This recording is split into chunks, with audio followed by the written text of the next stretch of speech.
नमस्कार दोस्तों, आप सभी का स्वागत है रूह को कपा देने वाली हॉरर कहानी में।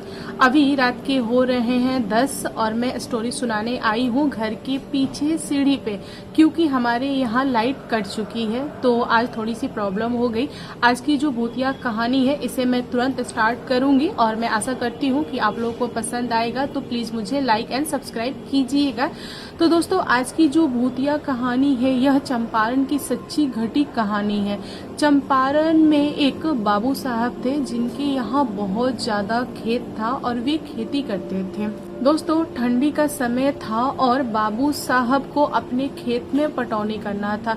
उनके पास खेत ज्यादा होने की वजह से उनको बहुत सारे मजदूरों की जरूरत पड़ती थी, तो वे जा रहे थे अपने गांव से जस्ट सटे हुए गांव में मजदूरों को बोलने के लिए कि कल तुम लोग टाइम से आ जाना, खेत की पटौनी है।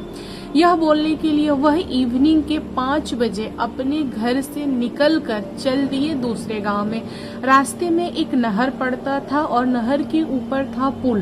पुल को क्रॉस करके दूसरे गांव में जाना था। दोनों गांव सटा हुआ था, ज्यादा दूरी था नहीं, इसीलिए ये पैदल गए और पैदल जाके उस गांव में 2-4 लोगों को बोले। उस गांव में एक सोनार था, उसके यहाँ भी गए और बोले कि देख भाई, कल तू सुबह आ जाना 5 से 6 के बीच में, हम लोग खेत की पटौनी करेंगे और मैं तुम्हें अभी बोलने आया हूँ क्योंकि सुबह ठंड पड़ेगी और मैं बोलने नहीं आ पाऊंगा, मैं डायरेक्ट तुम लोगों से खेत में मिलूंगा। यह सब बोल के बाबू साहब उस गांव से लौट रहे थे, मतलब इवनिंग का 6 या 6:30 का टाइम हो रहा होगा। वही पुल पकड़ के ये आ रहे थे, तभी इनकी नजर पुल के ऊपर बैठे एक इंसान पे पड़ती है जिसका एज मात्र 17 से 18 साल था और वह लड़का सोनू था। उन्होंने सोनू को देखते से ही टोका, अरे सोनू, तुम जीवित हो? मैंने तो सुना था कि तुम्हें सांप काट लिया था। उस लड़के ने बोला कि हाँ बाबू साहब। तभी बाबू साहब ने दोबारा टोका, अरे मैंने तो सुना था कि तू दुनिया छोड़ दिया था, तू कैसे दिखाई दे रहा है? तू बच गया क्या सांप काटने के बाद से? तब सोनू मुस्कुराया और बोला कि नहीं, मेरे सांप काटने के बाद से थोड़ी ही देर बाद मैंने दुनिया छोड़ दिया था। अभी तो बस मैं ऐसे ही टहल रहा था, मैं इधर ही रहता हूँ अपने गांव में, नहीं तो पुल वगैरह के आसपास रहता हूँ। बाबू साहब ने इसको मजाक में लिया। उन्होंने बोला कि जब तू दुनिया छोड़ा था तो मैंने सिर्फ सुना था, मैं तुझे देखने नहीं आया। मजाक करना बंद कर, मुझे लग रहा है कि झड़ाई फुकाई के बाद से तू बच गया होगा। अगर तू दुनिया में नहीं होता तो तू यहाँ पे दिखाई थोड़ी न देता, तू तो है, तू क्यों मजाक कर रहा है मेरे साथ? मजाक करना बंद कर।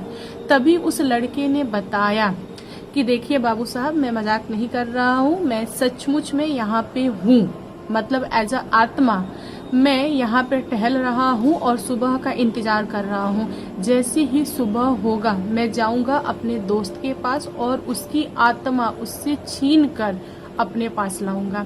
मैं अपने दोस्त को बहुत ज्यादा मिस कर रहा हूँ। मैं और मेरा दोस्त डेली इवनिंग में हम लोग घुमा करते थे, इसी पुल पे आके बैठते थे और दुनिया छोड़ने के बाद से मैं अकेला पड़ गया हूँ, इसीलिए मैं उसका काल बन के आया हूँ।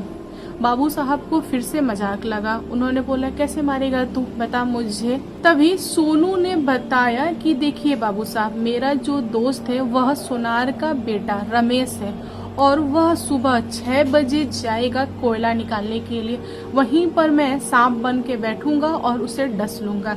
डस लेने के बाद से वह मेरे साथ आ जाएगा, क्योंकि मेरा डसा हुआ वह बचेगा नहीं। यह सुनने के बाद से बाबू साहब मुस्कुराए और बोले कि ठीक है जा, तू अपना काम कर, मुझे जाने दे। जैसे ही ये आगे बढ़े तभी इनके सामने अचानक से सोनू आया और उनको धमकाया और बोला कि देखिए, अगर यह बात आपने किसी और से बोला तो सबसे पहले मैं आपके घर से ही शुरुआत करूंगा, आपके ही बेटे को मारूंगा, उसके बाद मैं अपने दोस्त को लूंगा। इसीलिए आप मेरी बात किसी से मत कहना। यह सुनने के बाद से बाबू साहब का जो चेहरा था वह उतर गया और वे चुपचाप घर पे आए, खाना वाना खाए और उसके बाद से अपने बेड पे गए। तब उनके अंदर एक ही चीज चल रहा था कि इस चीज को मैं किसी के साथ शेयर करूं कि नहीं करूं, उसने ऐसा क्यों बोला, क्या सच में सोनू इस दुनिया में नहीं है? जब मैंने खबर सुना था तो पूरे गांव वाले उसी के बारे में बात कर रहे थे। वह बच गया था सांप काटने के बाद या दुनिया छोड़ दिया, मैंने अपनी आंखों से नहीं देखा है, मुझे नहीं पता क्या करना चाहिए। मतलब वह काफी समय तक यही सोचते रहे और सोचते सोचते सो गए। फिर सुबह हुई और बाबू साहब सो के उठे। उसके बाद वे डायरेक्ट गए खेत पे, तो उन्होंने पाया कि मजदूर में सिर्फ और सिर्फ 1-2 मजदूर आए हैं, बाकी सब नहीं आए हैं।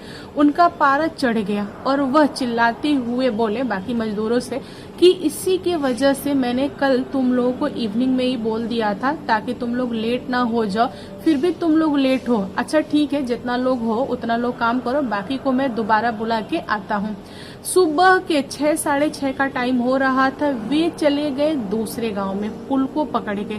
जैसे ही पुल के पास पहुंचे बाबू साहब, उनको इवनिंग वाली बात याद आई। वे मुस्कुराए और आगे बढ़ गए और पहुंचे सोनार के यहाँ।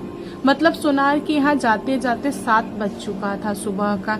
जैसे ही सोनार के द्वार पे पहुंचे तो उन्होंने पाया कि पूरे गांव वाले इकट्ठा है उसके द्वार पे और घर में रोना पीटना वगैरह चालू है। बाबू साहब जैसे ही सोनार के बेटे को देखे तो उन्होंने पाया कि उसके मुंह से गाज निकल रहा है। उसको सांप ने काटा है, सुबह काटा है, कोयला निकालते टाइम काटा है और वह लड़का अब इस दुनिया में नहीं है। गांव वालों ने उस लड़का का झड़ाई फुकाई वगैरह किया था, सांप का जहर उतारने की कोशिश किया था, फिर भी वह लड़का नहीं बचा। तब जाकर बाबू साहब को एहसास हुआ कि हाँ सच में सोनू की आत्मा आई थी और मैंने उसकी बात किसी और से शेयर नहीं किया। अच्छा हुआ कि मैंने शेयर नहीं किया, वरना वह मेरे बेटे को भी मार देता। यह सोचते हुए बाबू साहब आ गए अपने खेत में और मजदूरों के साथ मिलकर काम वगैरह किया। फिर वे घर आए। उनके अंदर ना अजीब तरह की बेचैनी चल रही थी। उनको समझ में नहीं आ रहा था कि यह बात किसी से बोलूं कि नहीं बोलूं। बाबू साहब उस घटना से बहुत ज्यादा डर चुके थे, इसीलिए उन्होंने अपना मुंह बंद रखा।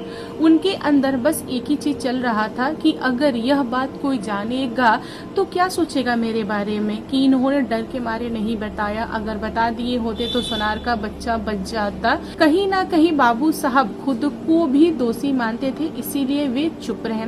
धीरे धीरे टाइम बीता। जब उनका आखिरी समय था तब उन्होंने यह बात अपनी वाइफ को बताई कि देखो यह घटना मेरे साथ बहुत साल पहले हुई थी और मैंने यह चीज किसी को नहीं बताया था, इसीलिए मेरे सीने पे बोझ सा लग रहा था। आज मैंने तुम्हें बता दिया, तुम बताओ इसमें मेरी गलती है क्या। यहाँ पर उनकी वाइफ ने समझाया, देखिए जो होना था वो तो हो गया है, आप भूल जाइए, इसके बारे में ज्यादा मत सोचिए। आगे जो होगा उसमें भगवान की मर्जी होगी, हम लोग क्या कर सकते हैं। बाबू साहब ने बोला कि हाँ तुम ठीक कह रही हो। दोस्तों ये जो घटना घटित हुई थी बाबू साहब की जिंदगी में एक बार हुई थी, उसके बाद वह आत्मा दोबारा उनसे नहीं टकराई और ना ही उनके घर परिवार के लोगों को परेशान की। वो जो आत्मा थी वह सिर्फ और सिर्फ अपने दोस्त को लेने आई थी, उसके सिवा उस आत्मा ने कभी भी किसी का कुछ भी नहीं बिगाड़ा। तो दोस्तों इस पर आप लोग का क्या कहना है कमेंट करके बताइएगा। कहानी पसंद आए तो प्लीज लाइक एंड शेयर कीजिएगा और मेरे चैनल पे न्यू आए हो तो चैनल को सब्सक्राइब करना। Thank you, bye bye.